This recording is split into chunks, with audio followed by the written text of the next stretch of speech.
Alright, so before we start this video off, there was a lot of stuff to talk about in the world of college football. But really quickly, this is going to be a pre-recorded video because of how busy this week is. We have something to do every day for band, every day this week except on Wednesday. So this week is going to be a little bit trickier to get videos out, but I should have at least 3 or 4 videos out for you guys coming this week. Anyway, though, obviously, it's Sunday, so obviously we're going to talk about the SEC college football games that just happened last night and yesterday afternoon. But first, if you guys are new to the channel, obviously be sure to drop a like, subscribe, turn that bell on. We do our best to post on this channel every single day. Hopefully, we can get you guys videos for Monday and Tuesday. They may both have to be pre-recorded because Tuesday's going to be a very busy day for me. But Wednesday, we should be back with some more NFL predictions as well. I'm recording this on a Sunday, so it is game day for the Dallas Cowboys and the Carolina Panthers and the Saints. That's what I'll be watching today. But regardless, let's go ahead, though, and hop into some SEC week number 4, I believe, reactions. Alright, so the first game on the schedule was Georgia and UAB, or at least that's the last game that got finished. So I think we're going backwards here. And this game was everything I expected it to be based off of the final score. Now, that did not indicate what happened in the first half. In the first half, Georgia was only up a touchdown or 2. So, UAB could have easily came back. They hung in there with Georgia, but Georgia did eventually end up pulling away. Next week, though, is going to be Carson Beck's first career road start at Georgia. So, against the Auburn Tigers, who did not look particularly great, and we'll talk about that game coming up. But what I want to mention here, Carson Beck, 328 yards, 3 touchdowns on the day, as well as Georgia's rushing game got in there as well. The run game looked very good. Defense looked iffy. They allowed 21 points to UAB. And if you can do that, obviously, then Auburn's going to have a chance in next week's game if they continue to play like they played against UAB. That's just my reaction to that game, though. Let's go ahead, though, and move on to LSU and Arkansas. Alright, so LSU and Arkansas. This game I thought was going to be a lot bigger of a score than it was. I thought LSU would pull away at the end, but they did not. It was 34-31. LSU had that game-winning, that drive with 3 minutes left in the game where obviously they drove down, ran the clock out, kicked the game-winning field goal, and that's how they won the game. Now, that being said, Arkansas did play particularly good in this game. It was just LSU was the better team here, and especially with it being at home for LSU, LSU really wanted to get that win. JT Daniels, 4 touchdowns, 1 interception on the day, 329 yards. Not a bad day if you are JT Daniels. Now, the rushing game for LSU was iffy, 97 yards for 14 carries. That's pretty good if you're asking me. Now, the wide receiver, Dawn, was the one who caught those 2 touchdowns as well, but overall, on the day, not a bad day for both teams on both sides of the ball, if you're asking me. Great game to watch if you stayed up for it. And now to answer everybody's big question, is Alabama officially back? We'll get to that towards the end of this clip, but I want to touch on Dart. Now, Dart was the transfer from USC. Coming into Ole Miss, everybody hyped him up. I think he was overhyped, me personally. He was the quarterback transfer out of USC last year, but he did not look particularly bad yesterday. He had 1 interception on the day, which, again, Alabama does have a better defense than they've had in the past. It's just their offense, for me, that is struggling right there. But 264 yards. Chase McClellan was obviously the star for the Alabama Crimson Tide. 105 rushing yards on the ground. 1 touchdown as well. Over 17 carries too. So, that's what you like to see if you're Alabama. You like to see the offensive line get better. That's the key emphasis for me if you're Coach Saban asking me, is the offensive line, how are they doing? Now, they did fantastic on Saturday. They obviously let the run game obviously decide that for itself, but the offensive line looked pretty dang good. If you're asking me, it's a very much improvement from the past couple of weeks. Now, to mention, is Alabama back?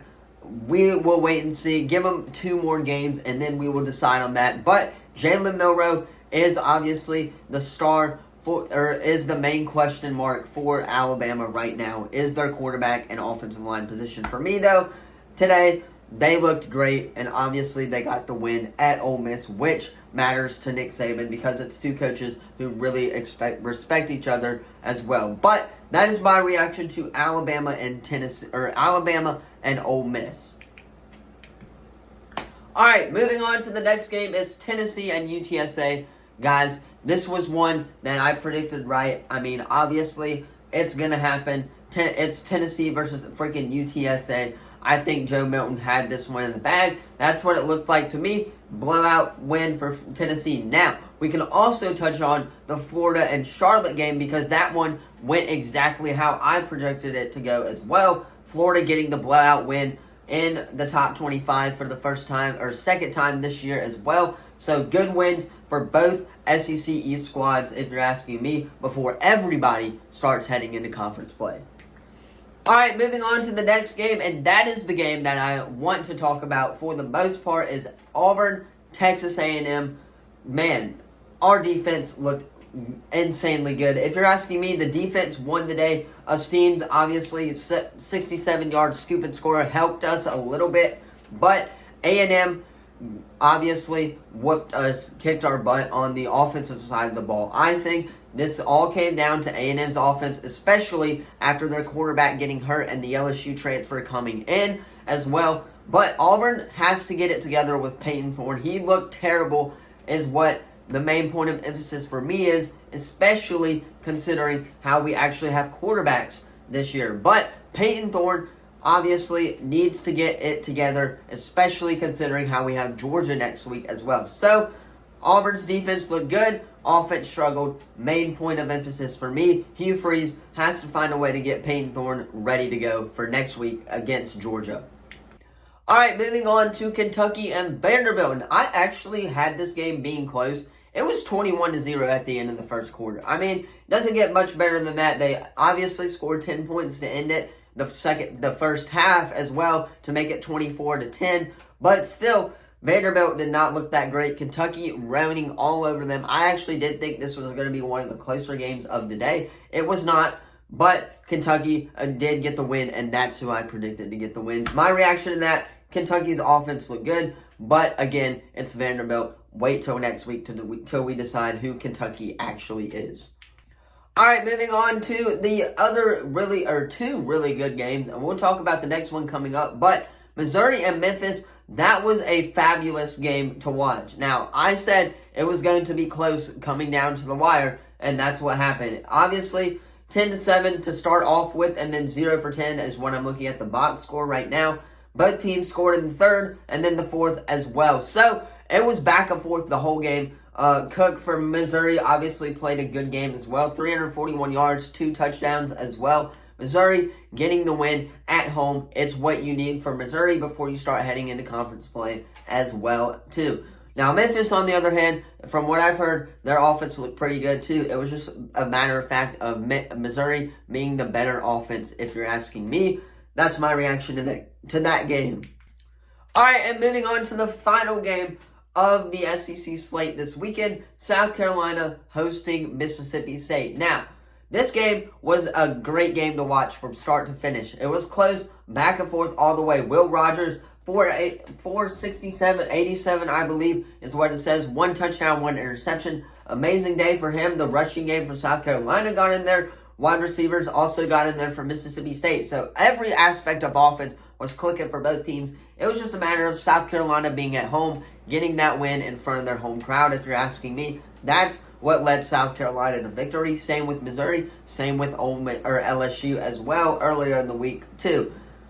Now, that being said, are either of these two teams really going to be competing for an SEC West top spot? Who knows? Or SEC West or East top spot? Who knows? Come this, obviously, them South Carolina losing to Georgia does not help them. But they get the win over Mississippi State, and obviously Mississippi State's got some work to do. But overall, great game for both of these two squads. And really quickly, before we let you guys go, I want to hit on the Oregon and Colorado game. Obviously, guys, Colorado's not going to be back. Obviously, they played 3 really crappy schools, if you're asking me. Everyone's hyping them up. I've bought in a little bit, but not to the point where I'm super excited about them.